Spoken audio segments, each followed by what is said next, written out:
Fala pessoal, vocês estão no canal No Rumo da História e hoje nós vamos falar sobre a Guerra do Vietnã, que foi um dos principais conflitos ocorridos durante a Guerra Fria e também um dos poucos em que os Estados Unidos entrou de cabeça e também um dos mais controversos referente a essa participação americana.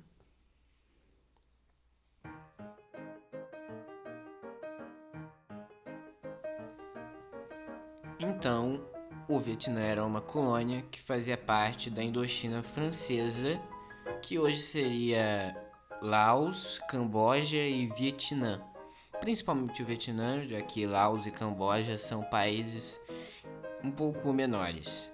Então, nós temos essa guerra de dependência da Indochina Francesa, que eram colônias da França, as possessões francesas na Ásia, guerrearam por sua independência e então acabou que com o fim dessa guerra ficou combinado que deveria existir o Vietnã do Norte e Vietnã do Sul.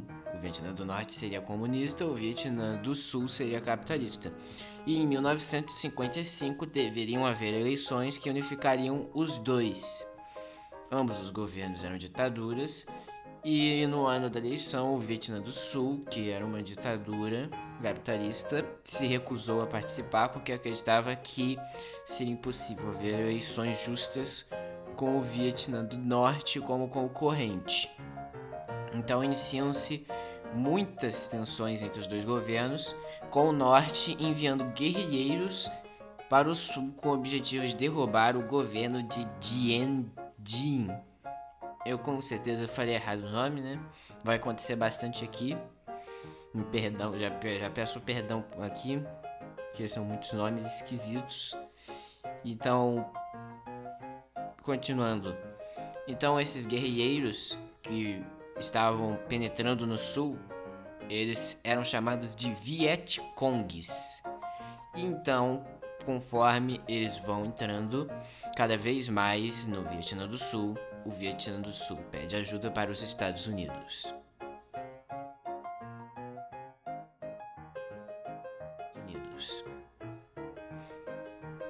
Então, enquanto isso, os Estados Unidos estavam observando com preocupação o avanço do comunismo na Ásia.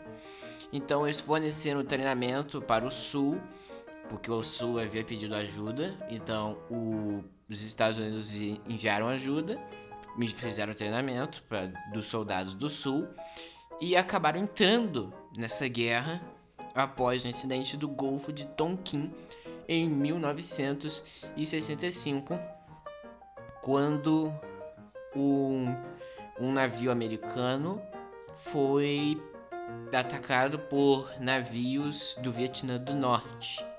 Ainda há muita controvérsia a respeito desse incidente, mas a versão oficial é de que foi navios do Vietnã do Norte que atacaram um navio americano, então os Estados Unidos entraram na guerra do lado do Vietnã do Sul. Só que os Estados Unidos acabaram cometendo alguns crimes de guerra, como por exemplo o uso indiscriminado de napalm, que é aquela substância que é altamente inflamável, que queima florestas inteiras. Também um gás usado para desfolhar grandes pedaços de floresta. Isso acabava matando milhares de civis inocentes e acabava queimando vilarejos, causando uma devastação gigantesca. Então, nós temos o ponto final disso, se pudesse ser traçado a gota d'água para a população dos Estados Unidos, foi quando saiu uma foto de uma pessoa, várias pessoas, correndo pela rua com bombas de napalm caindo atrás. Então, quando essa foto saiu, aí a opinião pública virou contra a guerra. E esse foi um momento que o movimento de contracultura, que basicamente seriam as pessoas mais rebeldes, enfim, iniciou vários protestos pelo fim da guerra. E eles, de fato, obtêm bastante sucesso nisso, já que Nixon assina um cessar-fogo com o Norte em 1973. Então, os Estados Unidos acabam saindo da guerra com mais de 50 mil soldados mortos e com o Vietnã do Norte agora tendo acesso livre para conquistar o Vietnã do Sul, transformando o Vietnã agora em um país comunista. Então, este foi um vídeo sobre a Guerra do Vietnã, não é? Um vídeo um pouco mais curto, mas que é muito importante, apesar de ser apenas 5 minutos.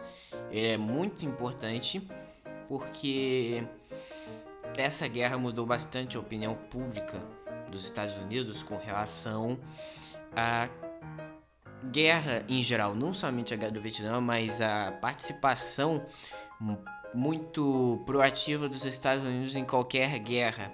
Nós vamos ter agora então mais um movimento mais pacifista com relação a essas participações dos Estados Unidos da guerra, isso já em 1973. Então, apesar do Vietnã ter virado comunista, nós não tivemos essa expansão tão grande assim do comunismo na Ásia, ficando mais restrito mesmo à China e ao Vietnã e à Indochina mesmo, ficando restrito à Indochina e à China, o comunismo. E acaba que, como todos nós sabemos, no final das contas, com a queda do Muro de Berlim, a queda da União Soviética, os Estados Unidos acabam vencendo a Guerra Fria, perderam essa batalha, mas acabaram vencendo a guerra em geral.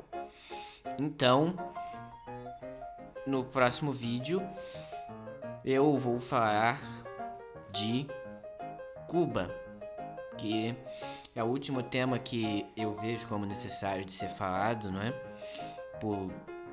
De ter um vídeo próprio, mesmo que seja um vídeo curto.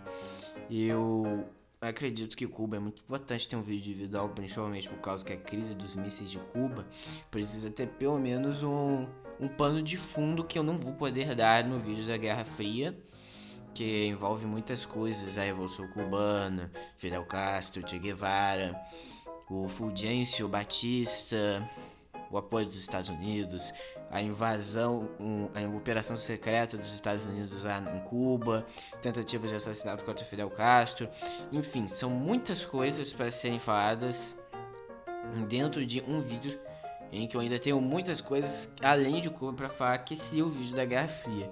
Então, depois do vídeo de Cuba, aí sim vai ser o vídeo sobre a Guerra Fria, e dando esse panorama geral, que eu presumo que vocês tenham visto os vídeos anteriores, porque senão vão estar em um sério prejuízo em termos de contextualização, porque eu não vou me aprofundar muito nesses aspectos, porque senão o vídeo fica muito grande.